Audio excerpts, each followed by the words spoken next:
नमस्कार, मी विलास बडे. माझा स्पेशल मध्ये आपल्या सगळ्यांचं स्वागत. राज्यात भीषण असा दुष्काळ आहे आणि या दुष्काळाच्या संदर्भामध्ये खरीप रब्बी गेल्यानं शेतकरी देशोधडीला लागलेत.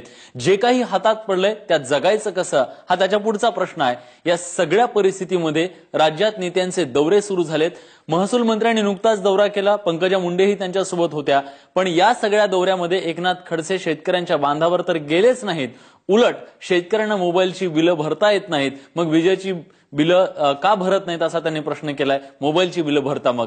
राज्यात काही पहिल्यांदाच हा दुष्काळ नाहीये. या दुष्काळात शेतकऱ्यांची पहिल्यांदाच थट्टा होतीये असंही नाहीये. या आधीही थट्टा झाली आणि आताही होतीये.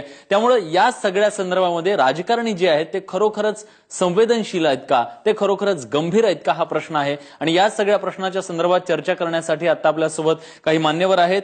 भाजपचे आमदार गिरीश महाजन आपल्यासोबत आहेत. थोड्याच वेळात ते आपल्यासोबत येतील. पण काँग्रेसचे खासदार राजीव सातव देखील आपल्यासोबत आहेत. त्याचसोबत शिवसेनेचे खासदार संजय जाधव देखील आता आपल्यासोबत आहेत. त्यामुळं आपण ह्या सगळ्या नेत्यांकडून जाणून घेणार आहोत की खरोखरच इतकं मोठं सगळं संकट आहे आणि या सगळ्या संकटामध्ये राजकीय नेते गंभीर आहेत का. सुरुवातीला आपण राजीव सातव यांच्याकडे जाऊयात. ते आता विरोधी पक्षात आहेत. तुम्ही सरकारचे हे सगळे दौरे बघितल्यानंतर आणि ज्या पद्धतीने हे सगळे दौरे केले जात आहेत त्यावर पिपली लाईव्ह सारखं हे सगळं होतंय अशी टीका होतीये. तुम्ही याकडे कसं बघता? सरकार तुम्हाला गंभीर वाटतंय का? मला सगळ्यात महत्वाचा विषय माझा हा आहे की सरकार आता वाट कशाची पाहत आहे. संपूर्ण मराठवाडा आज दुष्काळाच्या छायेत आहे. आम्ही काँग्रेसचे किंवा दुसऱ्या पक्षाचे कोणी हे सांगतोय असं नाही. यांना प्रशासनानं अहवाल दिलेला आहे की संपूर्ण मराठवाडा आणि विदर्भ आणि अनेक भाग हे दुष्काळाखाली आहेत. 50% आणेवारी वर जायची शक्यता नाही. काही ठिकाणी 20%, 22%, 25% आणेवारी आहे. त्यामुळे जर प्रशासनाचा अहवाल इतका भीषण आणि भयावह असेल तर सरकार वाट कशाची पाहती हा एक प्रश्न आहे. दुसरं, हे सरकार दुष्काळाबाबत अजिबात ज्या पद्धतीचं संवेदनशील पाहिजे ते अजिबात संवेदनशील नाही. मुख्यमंत्र्यांनी दुष्काळाच्या संदर्भामध्ये मराठवाड्याच्या किंवा इतर ज्या भागात दुष्काळ आहे त्यातल्या कुठल्याही लोकप्रतिनिधींची बैठक सुद्धा या संदर्भात बोलवलेली नाही. ज्या पद्धतीनं मदत आणि पुनर्वसन विभागाचा कार्यभार हा खडसे साहेबांकडे आहे. खडसे साहेबांकडे एक कार्यभार नाही. ते महसूल, मदत, पुनर्वसन, कृषी, पशुसंवर्धन, दुग्ध विकास, मत्स्य विकास, मायनॉरिटी अफेअर्स, औकाफ आणि उरला सुरला राज्य उत्पादन शुल्क. म्हणजे खडसेंनी 24 तास जरी काम केलं तरी मदत आणि पुनर्वसनाच्या कामाला ते न्याय देऊ शकत नाहीत. त्यांच्या जोडीला मदत पुनर्वसन राज्यमंत्री सुद्धा या सरकारने दिलेला नाही. त्यामुळे मदत आणि पुनर्वसन दुष्काळाच्या संदर्भात हे राज्य सरकार किती गंभीर आहे हे या निमित्ताने दिसत आहे. बरोबर, राज्य सरकार गंभीर नाहीये असा आरोप तुम्ही करताय. शिवसेनेने देखील आज खडसेंनी जी वक्तव्य केली त्या संदर्भामध्ये उद्धव ठाकरेंनी टीका केलेली आहे. आता आपल्यासोबत संजय जाधव आहेत. आपण त्यांच्याकडून जाणून घेऊयात. मराठवाड्यातली परिस्थिती प्रचंड भीषण आहे, दुष्काळ भीषण आहे. पण ग्राउंड लेवलला सरकारच्या माध्यमातून काय केलं जातंय? तुम्हाला हे सरकार गंभीर वाटतंय का?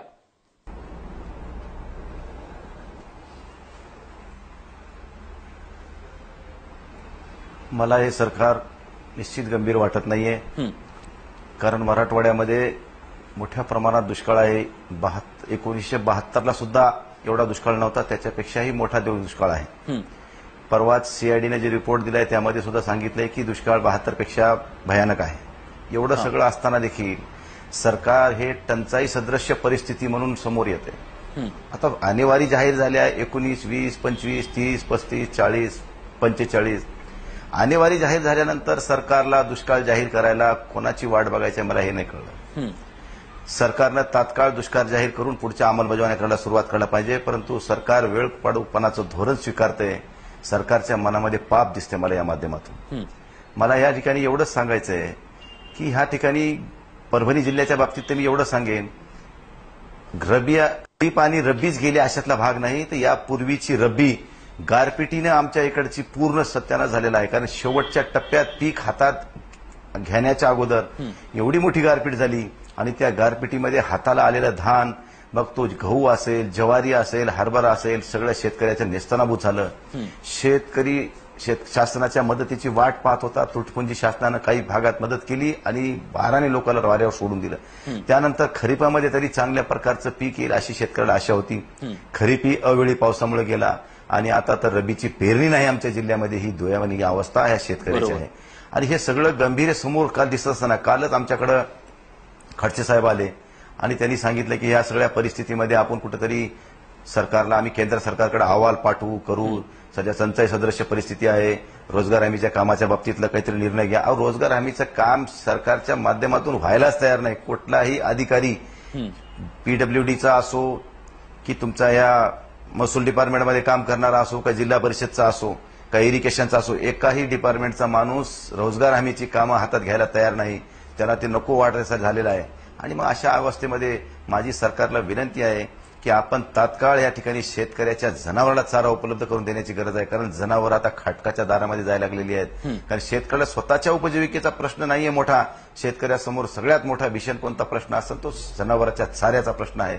आज जनावराचा चारा उपलब्ध नसल्यामुळे लोक खटकाला जनावर विकायची मानसिकता ठेवून बाजारामध्ये आज जनावर घेऊन येत आहेत. बरोबर. शेतकऱ्याच्या पुढे प्रचंड मोठे प्रश्न आहेत दाखवली पाहिजे आणि शेतकऱ्याच्या प्रति कुठेतरी मनामध्ये चांगली भावना ठेवून तात्काळ मदत देणं गरजेचे आहे. बरोबर. तात्काळ मदत देणं गरजेची आहे असं तुम्ही म्हणताय. पण या सगळ्या संदर्भामध्ये आपण राजीवजींना विचारूयात की एक महत्वाची गोष्ट म्हणजे महसूल मंत्री काल असं म्हणाले की दुष्काळ जाहीर करण्याची गरज काय आहे असं देखील त्यांनी वक्तव्य केलेलं आहे. आणि आज ते असं म्हणतायत की या ठिकाणी मोबाईलची बिलं तुम्ही भरता ते कट होणार नाही याची काळजी घेता, मग वीज बिल भरत का नाही, अशा पद्धतीचं त्यांचं हे वक्तव्य आहे. तुम्ही या वक्तव्याकडे कसं बघता? एक संवेदनशीलतेचा मुद्दा करून त्यांनी तुमच्यावर याच्या आधी बऱ्याचदा टीका केली होती. आता सत्तेत आल्यानंतर त्यांची संवेदनशीलता बाजूला पडली असं तुम्हाला वाटतं का? खडसे साहेब विरोधी पक्षनेते म्हणून अत्यंत प्रभावी विरोधी पक्षनेते होते.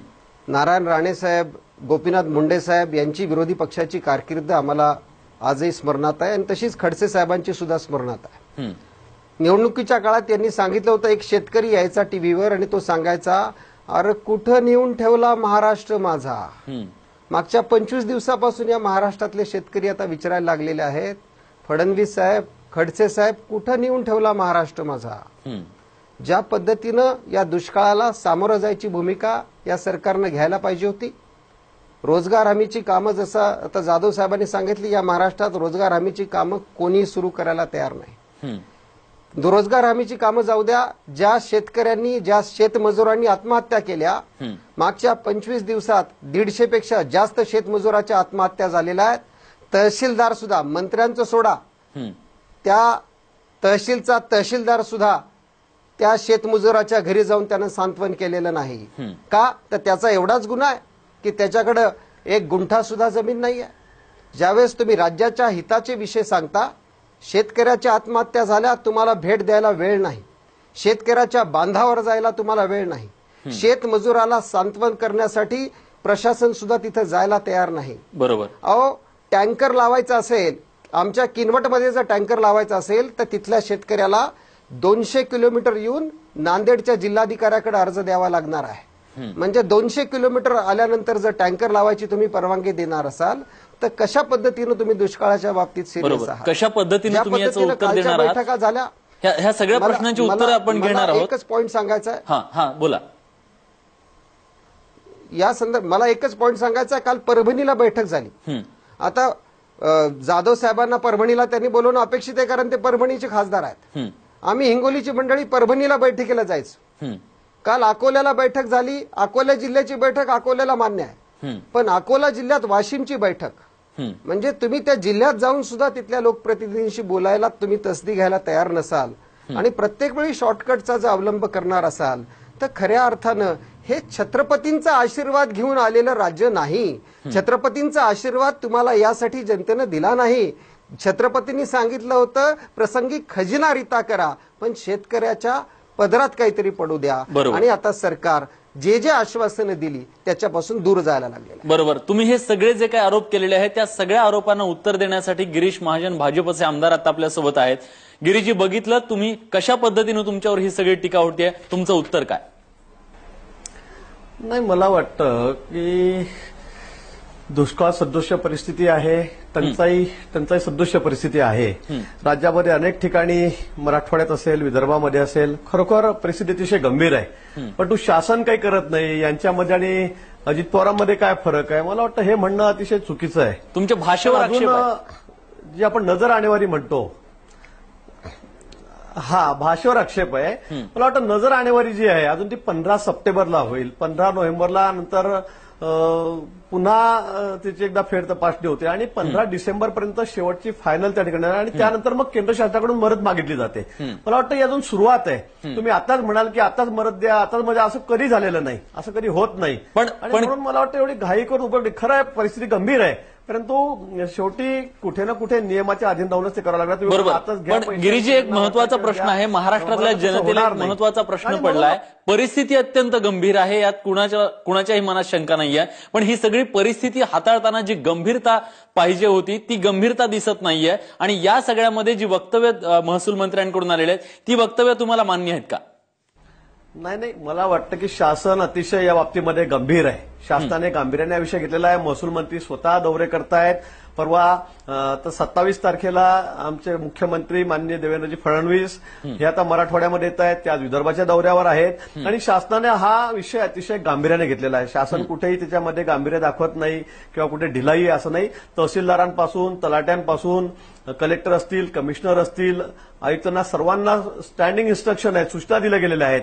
सर्व चौकशी होते अजून प्रथमदर्शनी आणि ती झाल्यानंतर मग कुठे त्या मदतीला सुरुवात होईल. खरं म्हणजे गेल्या वर्षी पण जवळपास 2,500 कोटी रुपये वाटले गेलेत. त्यामुळे फंडचे पण अजून थोडा शॉर्टेज आहेत. परंतु केंद्र शासन या बाबतीमध्ये त्यांनी आश्वासन दिलं की केंद्र शासन या बाबतीमध्ये मदत करणार आहे शेतकऱ्यांना. कारण आम्हालाही शेतकऱ्याची परिस्थिती माहिती आहे. कारण गेले 20 वर्ष 25 वर्ष झाले मी आमदार आहे, आम्हीच मोर्चे काढलेत, आम्हीच मला त्याच मुद्द्यावरती यायचं. तुम्ही विरोधी पक्षात असताना ज्या पद्धतीनं तुम्ही बोलत होता, ज्या पोटतिडकीनं बोलत होतात, ती भाषा आता बदलली आहे का? तुमची जी पोटतिडकीनं बोलायचा ते आता का दिसत नाहीये? भाषा बदललेली नाही. आमची कुठलीही भाषा बदललेली नाही. आमचा हेतू शेतकऱ्यांना मदत करण्याचाच आहे. परंतु मला वाटतं साहेब आपण थोडी वेळ ते देणार आहात की नाही. आता मी आपल्याला सांगितलं की प्रथम नजर आणेल किंवा 15 सप्टेंबरपर्यंत, नंतर 15 नोव्हेंबर आणि 15 डिसेंबरला अंतिम म्हणजे शेवटची जो अहवाल येईल हा 15 डिसेंबरला येईल आणि त्यानंतर केंद्र सरकारकडे प्रस्ताव पाठवून त्याची मदत मिळणार आहे. हा आता असं नाही ना की आज दिसतंय आणि लगेच पैसे घेतले आणि वाटून दिले. अजूनही पुढे त्याचे काही गंभीर परिणाम होणार आहेत. अजूनही त्याच्यामध्ये काही त्याच्यात आकडा संख्या वाढणार आहे मदतीची आणि त्यामुळे 15 डिसेंबरपर्यंत ही सर्व चौकशी केली जाईल. बरोबर. ही सगळी तुमची जी भाषा आहे ती सरकारी भाषा आहे. पण सर्वसामान्य जनतेला आता दिलासा हवाय तुमच्याकडून, थेट त्यांना दिलासा हवाय, त्यांना मदत हवी आहे. अशा परिस्थितीमध्ये तुमचे महसूल मंत्री या ठिकाणी जे वक्तव्य करतायत त्याचं तुम्ही समर्थन करताय का?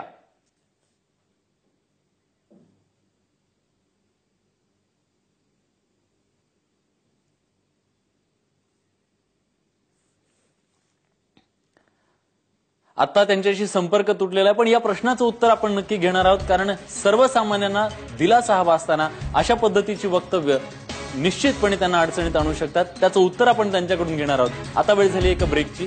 तुम्ही पाहत रहा एबीपी माझा.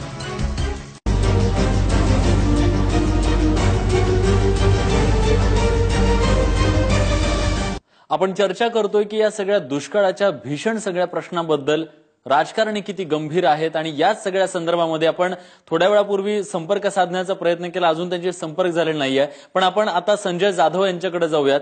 संजयजी, आपण बघितलं की तुम्ही आज दौरा करताय हा सगळा दुष्काळाचा, पण 2 दिवसापूर्वी नाशिकमध्ये जो दौरा तुमच्या नेत्यांचा झाला, विरोधी पक्ष नेत्यांचा झाला, 2 तासामध्ये सगळा दौरा आटोपून तुम्ही निघून गेलात. हा सगळा दौरा जो करत असताना त्यातलं गांभीर्य देखील महाराष्ट्राला दिसलं नाही. आणि दुसरा एक प्रश्न नेहमी असा पडतो की उद्या सत्तेत गेल्यानंतर तुमची भाषा तर बदलणार नाही?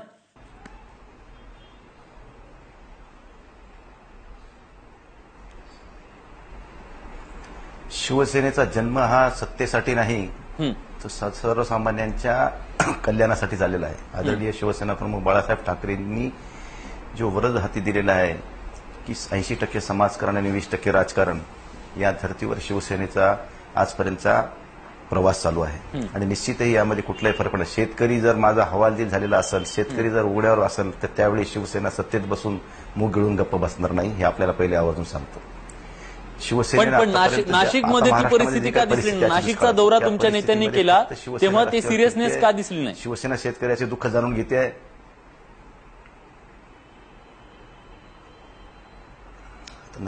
नाशिकमध्ये गारपीट झालेली नेत्यांनी आमचा दौरा केलाय ना नाशिकचा. हा, पण हा तो दौरा केला नाशिकचा असताना दौरा त्या करूनच ते पद्धतीने पुढे आले. गांभीर्य दिसलं नाही. किती वेळ दिला त्यावेळेला? कुठल्या कुठल्या शेतावरती गेले? बांधावर गेले का नेते? गांभीर्यात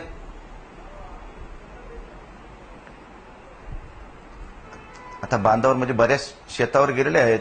आता किती गेले ती काय मी काय त्या दौऱ्यात नव्हतो म्हणून मला ती काही माहिती नाही. बरोबर, 2 तासात तो दौरा आटोपला तुम्हाला माहिती नसेल तर. पण आता आपल्यासोबत गिरीश महाजन देखील आलेले आहेत. आपण त्यांच्याकडून ते उत्तर घेऊयात. अत्यंत महत्वाचं उत्तर ते हे आहे की महसूल मंत्री आणि त्यांचे पंकजा मुंडे ह्या देखील त्यांच्यासोबत गेल्या होत्या.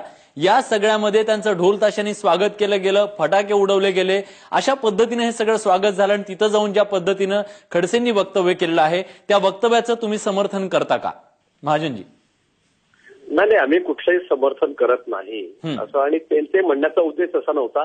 निश्चित मंत्रिमंडळ मला वाटतं शपथविधी झाल्यानंतर, मंत्री झाल्यानंतर पहिल्यांदाच महसूल मंत्री त्या ठिकाणी गेले, पंकजाताई तिकडे गेल्यात आणि म्हणून थोडा कार्यकर्त्यामध्ये उत्साह होता. खरं म्हणजे ते व्हायला नको होतं, परंतु आता पहिल्यांदाच मंत्रिमंडळ अस्तित्वात झालेलं आहे. आणि तुम्हाला वाटतं त्यांनी हे अशी भाषा वापरायला नको होती? हे चुकीचं होतं? कुठची भाषा म्हणजे मी ऐकलं त्यांनी आज ज्या पद्धतीनं वक्तव्य केलेलं आहे की मोबाईलचं बिल भरायला तुमच्याकडे पैसे आहेत, मग विजेचं बिल का भरत नाहीत तुम्ही? एकटा जे आमचे नेते आहेत मी त्याबद्दल काही जास्त बोलणार नाही. ते काय म्हणले मलाही माहिती नाही. मग चुकीच्या वक्तव्याचं समर्थन करणार का तुम्ही नेत्यांच्या? नाही, मी समर्थन करत नाही कुठलंही. खरं शेतकरी अडचणीत आहे, ही परिस्थिती आम्हालाही माहिती आहे, अतिशय अडचणीमध्ये आहे आणि त्यांचाही म्हणण्याचा उद्देश तसा नसेल. पण ते आमचे नेते शेवटी पण ते काय म्हणाले याची मला खरंच कल्पना नाही किंवा मी ते ऐकलंही नाही. आपण आता सांगतायत म्हणून मला कळालं. मी बाहेरगावी होतो, आता दिल्लीहून आलो आणि धावपळ करत आपल्या कॅमेऱ्याच्या समोर उभा राहिलेलो आहे, बसलेलो आहे.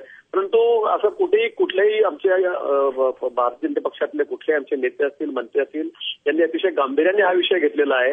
आपण म्हणतात बंधाऱ्यावर गेले का, शेतात गेले का, ठीक आहे, पण त्यापेक्षा शेतकऱ्यांना काय मिळतंय, मदत काय मिळतंय आपण शेतकऱ्यांना, ते अतिशय आधी महत्वाचं आहे. ती सुद्धा मिळालेली नाही. तशा त्या पद्धतीने सर्व रचना आम्ही लावलेल्या आहेत, सर्व अधिकाऱ्यांना इन्स्ट्रक्शन दिलेले आहेत.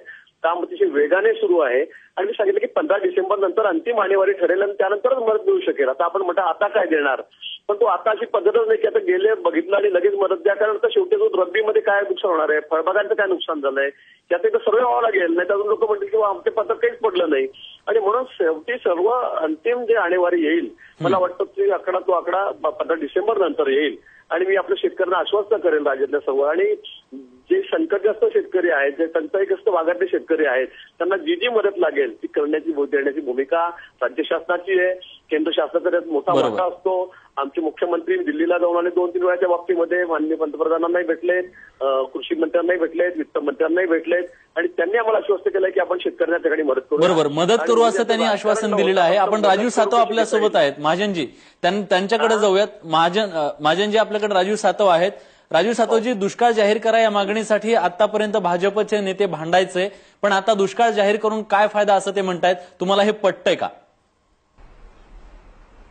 अहो, अमित शहा पैठणला आले होते काही दिवसापूर्वी. यांना खरंच दुष्काळग्रस्त भागाचा दौराच करायचा होता, खरंच शेतकऱ्यांशी संवादच साधायचा होता, तर पैठणवरून आले. पण दुष्काळग्रस्त भागातल्या शेतकऱ्यांशी संवाद साधावासा वाटला नाही. आत्महत्या केलेल्या शेतकऱ्याच्या घरी जाऊन भेटावंसं भाजपच्या राष्ट्रीय अध्यक्षांना वाटलं नाही. आणि त्यामुळं जर भाजपचा राष्ट्रीय अध्यक्ष दुष्काळाच्या बाबतीत उदासीन असेल तर सरकार नॅचरली उदासीन राहणारच. आणि आज गिरीश महाजन साहेब सांगतायत, आता गिरीश महाजन साहेबांसारखा अत्यंत अभ्यासू आमदार, पण त्याला सुद्धा मंत्रिमंडळाच्या बाहेर यांनी ठेवलंय. त्यामुळे योग्य माणसाला जबाबदारी संधी द्यायची भूमिका त्यांची नाहीये. आणि दुसरी गोष्ट जी आहे की 15 डिसेंबर पर्यंत कशाला वाट पाहावी लागते. आज प्रशासनानं 100% सांगितलेलं आहे की दुष्काळ पूर्णपणे मराठवाड्यात आणि महाराष्ट्रातल्या अनेक भागात आहे. मग जर दुष्काळ 100% असणार आहे तर 15 डिसेंबर पर्यंत दुष्काळ काही कमी होणार आहे का? जर 15 डिसेंबर नंतर दुष्काळ कमी होण्याची यांची भूमिका असेल तर मला वाटतं आता देवच आपल्याला वाचवावा. आणि 15 डिसेंबरची वाट कशाला पाहिजे? आज जर आपण धरलं तर आजही 20-22 दिवस आपल्याकडे आहेत. आपण या संदर्भात उपाययोजना झाल्या पाहिजेत. पाणी सोडायचं धोरण आज ठरायला तयार नाही. चारा छावण्याच्या संदर्भात काही यांच्याकडे उपाययोजना नाही. ज्या आत्महत्या केलेले शेतकरी आहेत त्यांना काय मदत करणार आहे त्याची काही यांच्याकडे आराखडा तयार नाहीये. राजूजी आपण तोच मुद्दा त्यांना विचारूयात की दुष्काळ जाहीर करण्याची मागणी तुम्ही करत होता, त्याच्या आधी अनेकदा तुम्ही विधिमंडळामध्ये गोंधळ देखील घातलेला आहे. आता दुष्काळ जाहीर करण्याची मागणी का करावी लागते? तुम्ही थेट जाहीर का करत नाही? मी तेच सांगितलं की आता ही सध्या टंचाई सदृश परिस्थिती आहे आणि या परिस्थितीमध्ये आधी आपण त्याचा सर्व्हे तर केला पाहिजे की नाही, कोणाचं नुकसान किती झालंय, कोणी काय पेरलंय, फळबागाचं नुकसान किती झालेलं आहे, पिकांचं नुकसान किती झालंय, का नुसतं उचललं आणि घ्या पैसे आणि असं कधीच होत नाही ना. यांच्या राज्यात असं कधी झालं नाही.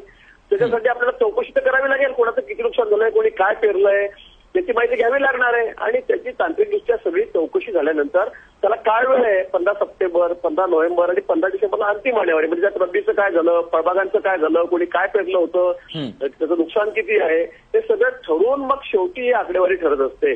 आताच आपण म्हणतो दुष्काळ आहे आणि घेऊन टाका, पुन्हा रब्बीचा हंगाम आहे, त्याच्यामध्ये काय येणार आहे अजून काही समजत नाही, त्यात किती नुकसान होणार आहे काय. शेवटी खरीप आणि रब्बी या दोन्ही पिकांचा शेवटी आढावा घेऊन त्या ठिकाणी ती चौकशी केली जाईल आणि त्यानंतर मग शेवटी अंतिम आकडा ठरेल. केंद्राकडे मदत मागावी लागणार आहे, ते काय राज्याकडे तिजोरीत पैसे पडलेत कारण यांनी किती पैसे लुटवले तर केवढं कर्ज केलेलं आहे आपल्याला कल्पना आहे. बरोबर. आपण त्याच मुद्द्यावरती राजू सातव यांना विचारूयात. अगदी 1 मिनिट राहिलेलं आहे आपल्याकडे. तुमची आता शेवटची मागणी काय आहे सरकारकडे? सरकारनं काय केलं पाहिजे? तुमच्या अपेक्षा काय राजूजी? सरकारनं उद्याच्या उद्या दुष्काळ जाहीर केला पाहिजे. शेतकऱ्याला हेक्टरी 50,000 रुपयाची मदत किमान 4 हेक्टरसाठी यांनी जाहीर केली पाहिजे. आणि हे आम्ही काही सांगत नाहीये, हे यांच्या जाहीरनाम्यातली आश्वासनं आहेत. जो शब्द तुम्ही महाराष्ट्रातल्या जनतेला दिला तो शब्द तुम्ही पाळा. उद्याच्या उद्या दुष्काळ जाहीर केला पाहिजे. दिरंगाई झाली तर यांच्या मंत्र्यांना रस्त्यावर फिरू देणार नाही, ही भूमिका काँग्रेस घेणार आहे. बरोबर. रस्त्यावरती फिरू देणार नाही असं तुम्ही म्हणताय. अत्यंत महत्वाची ही सगळा प्रश्न आहे आणि या सगळ्या प्रश्नाच्या निमित्तानं जे काही दौरे उद्या होतील ते दौरे खरोखरच शेतकऱ्यांना दिलासा देणारे असले पाहिजेत. ही सर्वसामान्यांची शेतकऱ्यांची अपेक्षा आहे. याचं पर्यटन झालं नाही पाहिजे, पिपली लाईव्ह सारखी परिस्थिती निर्माण नाही झाली पाहिजे. कारण आज खऱ्या अर्थानं जो शेतकरी आहे तो शेतकरी या दुष्काळातून उद्ध्वस्त होतोय. त्याला पुन्हा उभारी मिळण्यासाठी ह्या सगळ्या राजकीय नेत्यांनी प्रयत्न करणं गरजेचं आहे. तशी गंभीरता सगळ्यांनीच दाखवली पाहिजे. तसं गांभीर्य दिसलं तर खऱ्या अर्थाने शेतकऱ्यांना तो खरा दिलासा मिळेल. तुम्ही सगळेजण या चर्चेसाठी आलात, आपली भूमिका मांडलीत, त्याबद्दल तुमच्या सगळ्यांचे मनापासून आभार. आणि शेतकऱ्यांना निश्चितपणे दिलासा मिळेल अशी आशा बाळगूया. आणि या विशेष वृत्तात आपण इथेच थांबतोय. तुम्ही पाहत रहा एबीपी माझा.